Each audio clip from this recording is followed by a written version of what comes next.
11절부터 13절까지 말씀을 중심으로 해서 시험 중에 주시는 하나님의 은혜, 이런 제목으로 함께 하나님의 말씀을 나누도록 하겠습니다.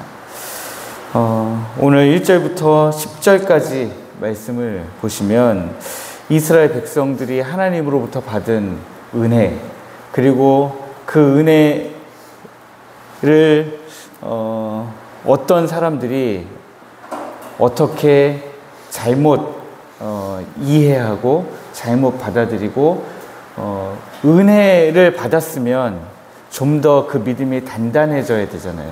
그 믿음이 더 성숙해져야 되는데 은혜를 받고 나서 오히려 어떻게 더 죽어가고 멸망했는지를 기록하고 있습니다. 그리고 그 기록들을 이제 하면서 중간에도 그렇게 기록했지만 6절 말씀에도 이러한 일은 우리의 본보기가 되어서 우리로 하여금 그들처럼 하지 않게 하려고 하신다라고 기록하고 있지만, 또 11절 말씀에도 동일한 기록을 하고 있습니다. 그들에게 일어난 일은 본보기가 되고 또한 말세를 만난 우리를 깨우치기 위하여 기록되었다, 그렇게 기록하고 있습니다. 그러니까 이스라엘 백성이 광야 땅에서 하나님의 은혜를 누린 것, 그것도 우리에게 본보기가 되는 것이고요. 그 놀라운 은혜를 받았는데도 불구하고 우상 숭배하고 음행하고 원망하고 그러다가 하나님 앞에 멸망당한 그 사람들의 모습도 우리에게 본보기가 된다라고 하는 것입니다.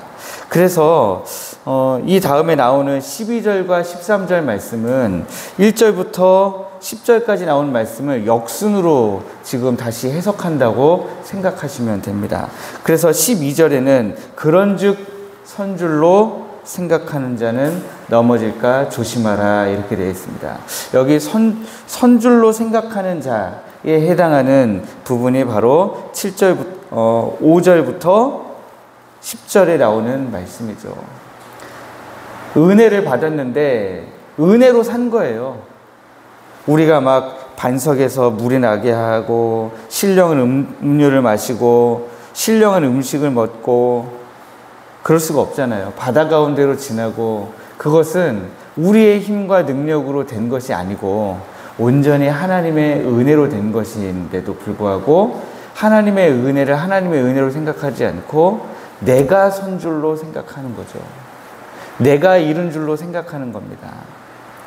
우리 포항택전교회가 40년 동안 이 자리를 지킨 것은 하나님의 은혜죠. 하나님의 은혜예요. 우리가 지킨 것 아닙니다. 우리가 정신 똑바로, 경상도 말로 단디 차리고, 그리고서 우리가 지금까지 잘 지켜온 것이 아니라 하나님의 은혜인 것이죠. 지금까지 우리의 삶을 돌아보면 그 우리의 삶조차도 내가 잘 살아서가 아니라, 내가 지혜로웠기 때문이 아니라 하나님의 은혜였습니다. 우리가 그것을 뒤돌아보면 고백할 수밖에 없죠.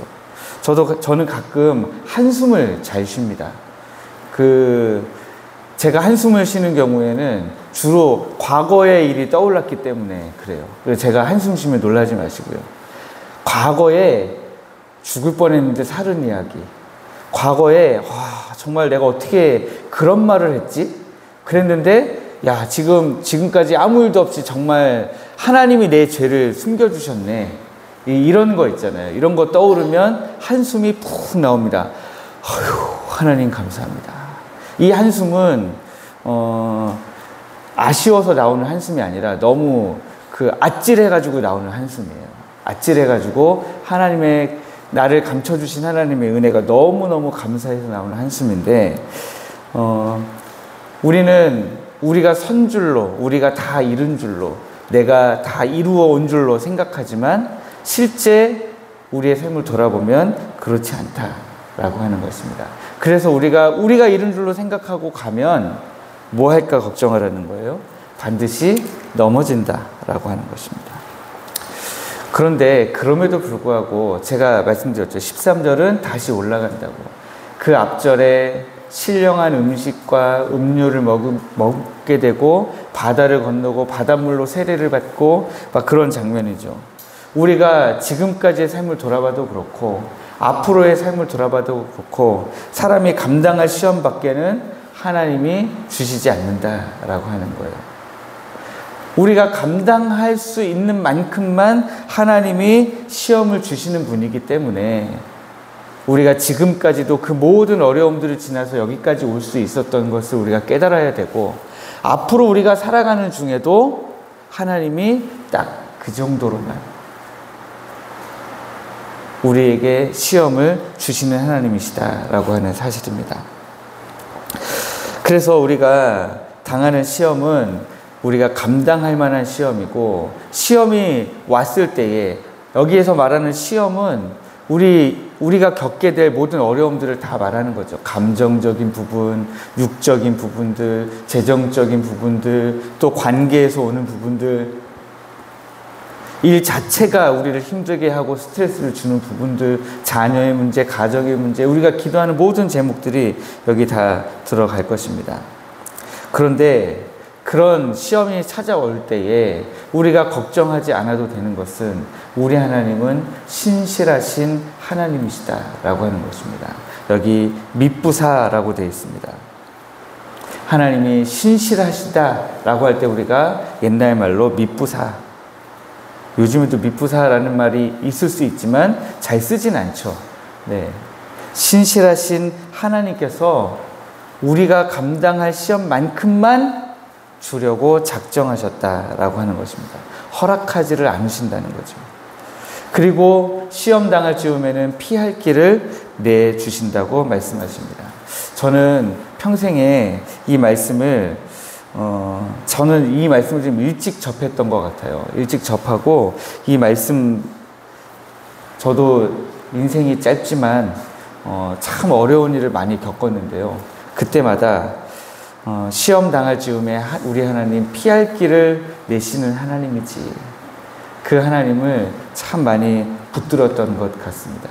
그리고 지금까지도 하나님이 계속해서 피할 길을 내시는 것을 보게 됩니다. 그 피할 길조차도 저는 감사한 것은 참 내가 낸 길이 아니구나 라고 하는 생각을 참 많이 하면서 살았는데요. 아마 여러분들도 돌아보시면 동일하실 겁니다. 하나님이 내주셨던 그 피할 길이 아마 수도 없이 떠오르실 겁니다. 오늘 우리가 그 하나님 앞에 기도하면서 나아가기를 원합니다. 하나님, 우리가 영적으로 교만하지 않도록 하나님 우리를 붙들어 주옵소서. 마치 우리가 그동안 피할 길 낸 줄 알고 우리가 그동안 참 우리의 힘으로 선 줄 알고 교만했었다면 하나님 용서하여 주옵소서. 하나님, 이제 우리가 우리의 모든 상황 가운데서 미쁘신 하나님, 신실하신 하나님을 온전히 신뢰하며 살아갈 수 있도록 하나님께서 인도하여 주옵소서. 우리가 그렇게 기도할 때에 우리를 붙드시고 우리를 보호하시며 우리에게 일용할 양식을 주시고 우리로 하여금 그 은혜 가운데서 참된 기쁨과 즐거움을 누리게 하실 하나님의 은혜가 충만하시기를 주님의 이름으로 축복합니다.